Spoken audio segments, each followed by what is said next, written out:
ওসমান হাদি ভাইয়ের মতো সাচ্চা দেশপ্রেমিকের সাথে ঘটা নৃশংস ঘটনায় আমি বিদ্রোহ প্রকাশ করছি। একজন স্পষ্টভাষী দেশপ্রেমিককে গুলি করা হয়েছে।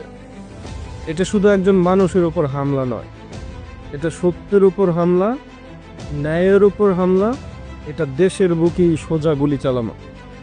আমি পরিষ্কার করে কথা বলি, এই রক্তের হিসাব চাই, আজই চাই, খোলাখুলি চাই। যে হাত গুলি চালিয়েছে, যে ছায়া তাদের রক্ষা করছে, যে নীরবতা অপরাধকে ঢেকে রাখছে, সবাইকে আইনের সামনে দাঁড়াতেই হবে।